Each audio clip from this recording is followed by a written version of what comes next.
stepped out onto the draining board and then scooped into his drink. Turning, wiping his wet fingers down his trousers, and leaning against the side for support, he raised his glass to her. True, no? Admit it, Sophie has no problem at all with my alcohol intake. Karen didn't argue because Harry was right. Her stepdaughter had no problem with anything her father said or did, just so long as the checks kept on coming. Harry was eyeing the chicken. Is that bloody bird going to sit there all night? His words were beginning to slur slightly now.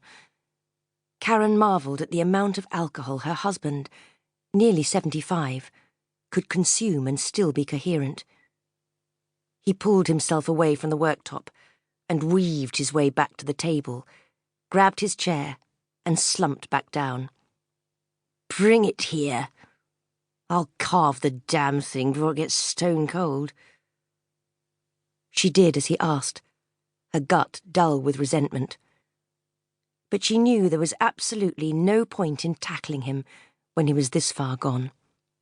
She knew all too well where that could lead. They sat in silence, their plates of food in front of them.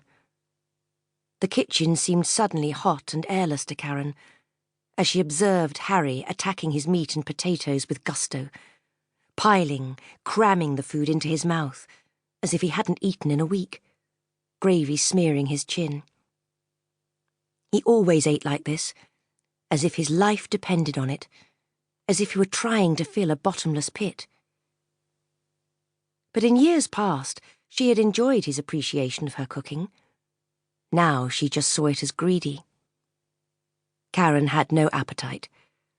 All she wanted to do was escape that airless room, step outside into the garden, even though it was early January, pitch dark and icy cold, and fill her lungs with fresh air. Most of all, she wanted to stop witnessing the sad degeneration of a man she had once worshipped, and to forget what he had done to her last night.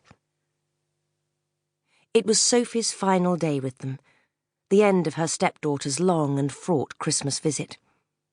Sophie had never cut Karen any slack. She was 10 when her parents had split up, 2 years before Karen even knew Harry. But in those 2 years, Sophie had had her father all to herself, and had been spoilt to princess level, led to believe she was, and always would be, the only love of Harry Stewart's life. So Karen understood that it would be an uphill battle, that she could expect a certain amount of animosity from the girl at first. But she had hoped, foolishly as it turned out, that they could mend their bridges over time. 18 years later, however, that was very far from the case. If anything, as her father approached 75, Sophie's attitude to Karen appeared to harden. The girl's determination to belittle her in front of Harry, point out all of Karen's faults, perhaps having something to do with the unknown details of her father's will. Last night, the 3 of them had been due at a local dinner party. Harry was hugely popular in the village and the surrounding area, a larger-than-life character whom everyone adored, told stories about, welcomed at any event. They were always in high demand as a couple. Is that girl coming down this century? Harry had groused as they waited in the kitchen for Sophie, who didn't seem to understand time in the way most people did, to finish dressing.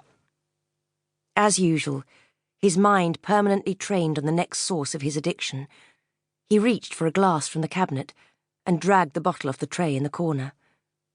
"Don't, Harry, please," Karen had said.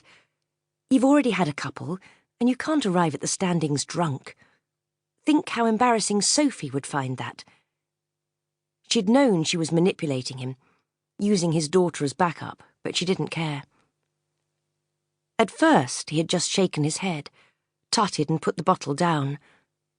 Karen had sighed with relief. He would be drunk by the end of the night, but then so would half the dinner party.